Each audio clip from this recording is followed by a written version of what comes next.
Salam, hər vaxtınız xeyir olsun. Bugün 2 ədəd kartofla yağsız soba listi ilə bir bərəkətli pirajki resepti bölüşürəm.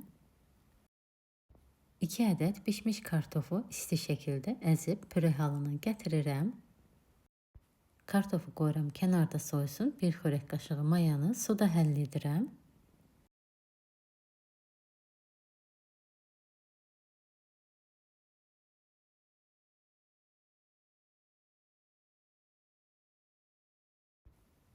Kartof soyduktan sonra üzerine 1 stəkan kartofun öz suyundan əlavə edib bunları da həll olana qədər qarışdırıram.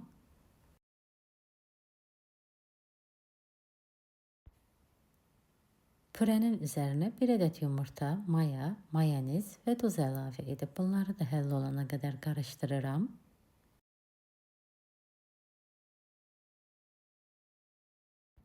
Kub doğranılmış kalbasa, göy soğan əlavə edirəm. Üzerine de un əlavə edib yumuşaq bir xəmir hazırlayıram. Videonun altına dəqiq ölçülərdə resept qeyd edəcəm.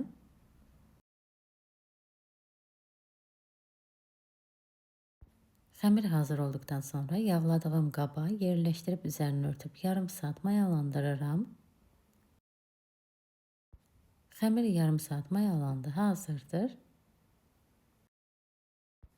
Xəmiri yenidən biraz yoğurup toparlayıram.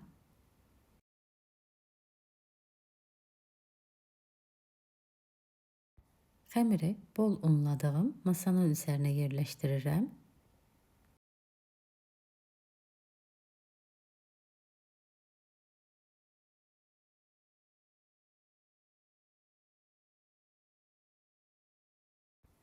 Xəmiri kündələdikdən sonra 1 santimlik qalınlığında yayıram.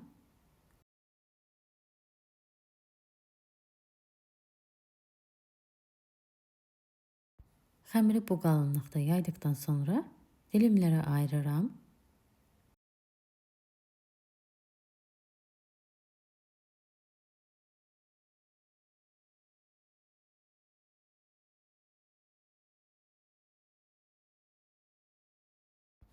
Yağlı kağıt serdiyim soba listine yerləşdirib üzərini də örtüb soba listində də yarım saat mayalandırıram. Yarım saat mayalandırdıktan sonra üzerine yumurta sarısıyla süt karışımı çəkirəm.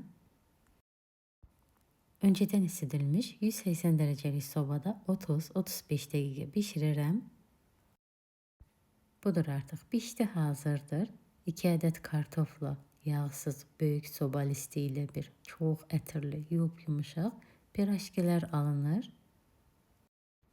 O kadar dadlıdır ki, inanın ki çok beğeneceksiniz. Videonu izleyip yazan herkese çok teşekkür ederim. Yeni videolarda görüşene dek sağ olun.